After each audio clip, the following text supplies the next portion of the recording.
Hi, my name's Amar. My student number is 101858. Today we'll be talking about the different approaches and techniques of project management.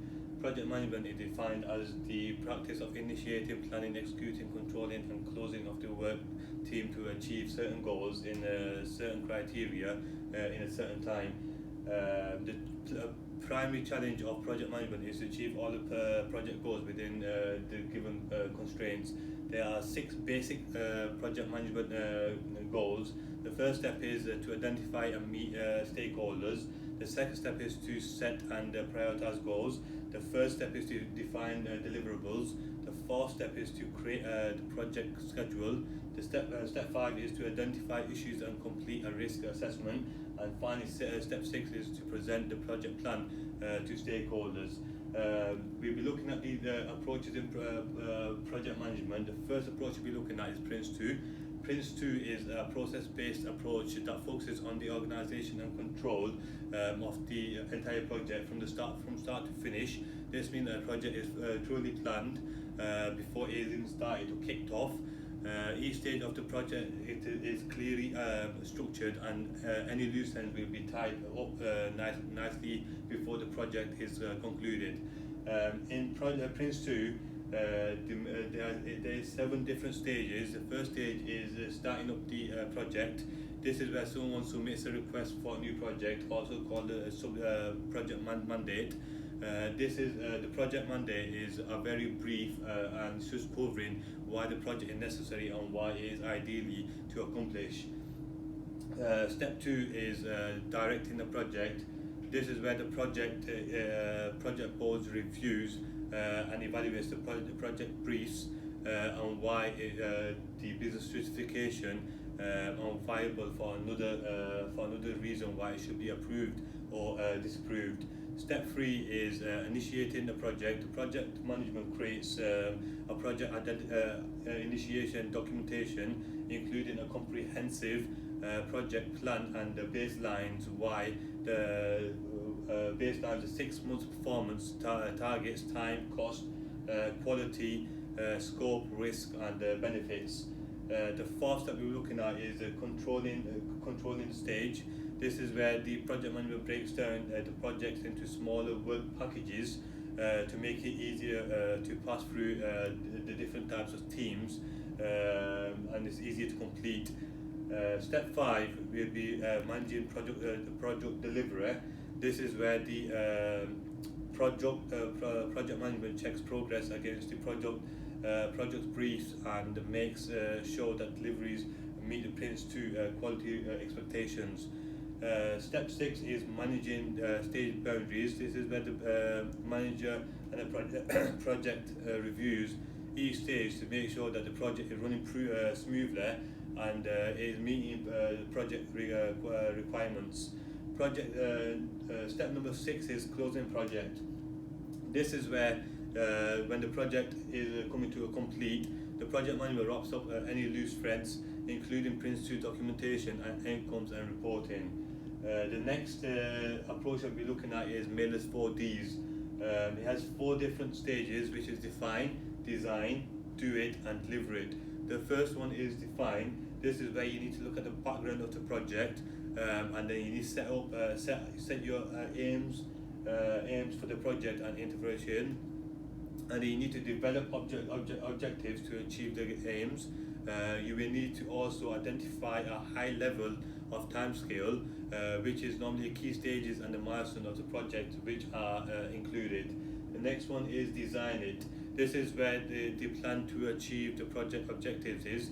It also mentions stuff like the estimated time that which is required, the preparation which is required, the identification of constraints and atmospheres which are also required, and the dependencies.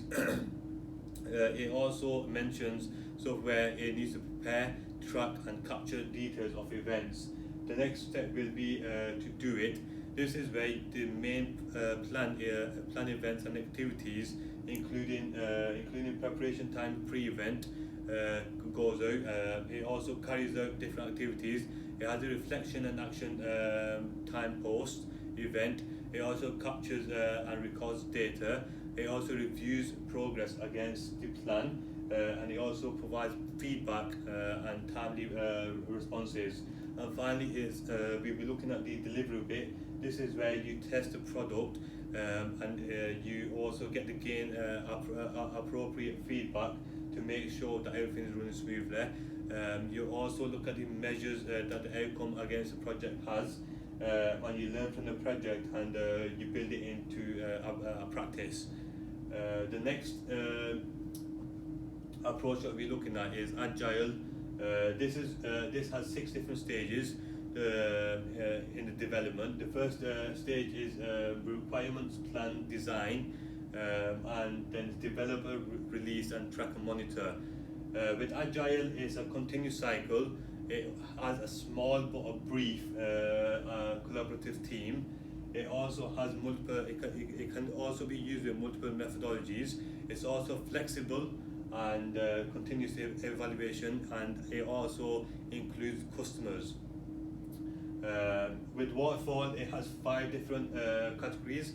These categories are called requirement, design, implementation, verification, and maintenance. With waterfall, it is a much linear. It has much linear stages, and it has a lot of upfront planning and really in-depth documentation. It also has the contract negotiation, and it has a close project management involvement. The comparison between agile and waterfall is that the both methodologies guide the project through a successful project, but there are differences between both agile and waterfall. The waterfall method is a traditional project management approach that uses a sequence of phases, while agile methods use iterative work cycles called sprints. Now we'll be looking at some of the techniques which are used in project management. The first technique that we'll be looking at is stakeholders. Stakeholders are people who will be interested in the outcome of your project. They are typically the members of the project team. They're also the project managers, executives, and they could be project sponsors and even customers and users. The position that you allocate the stakeholder on grid shows that the action that you need to take with them. There are, as you can see on the diagram there is high power to high interest, which is called manage closely. This is where you must fully engage these type of people together and make the greatest efforts to satisfy them. The next stage that we can look at is high power to high interest, low interest. Sorry, and this is where it says keep satisfied. That's where there's not enough work in these people to keep them satisfied, but not as much as they become bored with your message. Then next one is low power to high interested. This is where you need to keep informed. This is where you need to keep people informed and talk to them to ensure that there are no major issues or issues arising. People in this category can often be very helpful, and the detail with the project can help you as well. The next final project, the procedure is low power to less interested people. This is monitor order. When monitor order, again, monitor these people, but don't bore them with too much communication. Your boss, or for example, could be the high power and influence over the projects and a high interest in them. And your family, however, may have a high interest in them but won't have more power over them. The next technique we will be looking at is critical path analysis, also known as CPA. This is where a project management technique that requires mapping out every key task that is necessary to complete a project. It includes identifying the amount of time which is necessary to finish off the project, and the dependencies of each activities which depend on each other. It's also known as the critical path method. CPA is used to to have a realistic deadline for our project and to track progress in the along the way.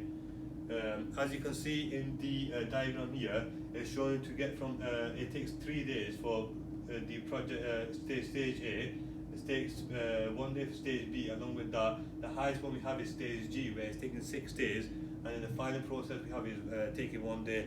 It's also important to know that CPA is used widely in industries, to extremely widely industries that is devoted to extremely complex projects from such places as aerospaces, defence and construction, and product development. Critical path analysis also identifies the sequences and the crucial and independent steps that comprise our work plan from start to finish. It also identifies non-critical tasks. These may also be very important, but but if they are hit an unexpected snap, then it could cause the tasks to be a total failure. The concept of critical path recognizes the completion of some tasks in a project is dependent on, and the completion of other tasks. Some activities cannot start until other tasks are finished. Inevitably, this presents a risk of bottlenecks. Finally, we'll be looking at the advantages and disadvantages of critical path analysis. The advantage is that, most importantly, it helps reduce the risk and cost of complex projects. It also encourages careful assessment of requirements of each activity in the project. It also helps spot which activities have come to slack, also meaning float, and could therefore transfer some resources, better allocations of resources. It is a decision-making tool and a planning tool all in one. It also provides managers with a useful overview of a complete project. The disadvantages of having CPA is that its reliability of CPA is largely based on accurate estimates and assumptions made. CPAs do not guarantee that the success of a project is going to happen. It also uses too many activities that may network diagram, which are too complicated for some people. It also some of the activities might themselves have to be broken down into mini projects. There are different types of uses of CPA. Some of them are estimates and minimizes project time. Some of them are supporting project costing and evaluation, plan and organization resources. It also prioritizes tasks and then help provide the direction, so which are more motivating than others. The final technique that we're talking about is risk analysis. Risk analysis is a process of identifying and analyzing potential issues that could negatively impact the key business stages or the project critical paths in order to help organization to avoid or mitigate those risks. In risk analysis, there are two key analyses. One of them is quantitative and one of them qualitative. Sorry about that. The quantitative one is it assigns real numbers to the cost of safeguards and damage. It also has a probability of event occurrence and can be unreliable and inaccurate. It can have annual loss exposures as well. With the qualitative, it judges an organizational relative risk to the threats based on the judgment, institution and experiment. It can also have a subjective lack of hard numbers to justify returns of investment. There are different types of risk analysis. The first type is technical risk. This includes problems with language, project size, and the project functionality. The second one is management risk. This is where it includes lack of management experience and the lack of planning. The third one is financial risk. This includes clash. Sometimes if a project doesn't have a clash, it can totally finish the project off, and the capital and budget issues. Project risk is another one, which affects the project schedule and resources. Project risk is another one which affects product quality or the performance of the software. And finally, the personal risk. This is where this includes the staff lags experience and training problems, which will cause problems within the project or later on in the project. Overall, in conclusion, selecting the most suitable project management methodology could be a very tricky task to do, especially for the stakeholders to decide. When it comes to selecting an appropriate one, there are a few dozen of factors that you should consider. Each project management methodology carries its own strengths and weaknesses. Looks like we just seen it in front of us. Therefore, there is no good or bad methodology, and what you should follow is the most suitable and suitable one for your project management requirements. As we've seen here, there are more approaches and techniques which we can talk about, but these are the key ones that we have talked about. Thank you very much for your time, and I hope you enjoyed that.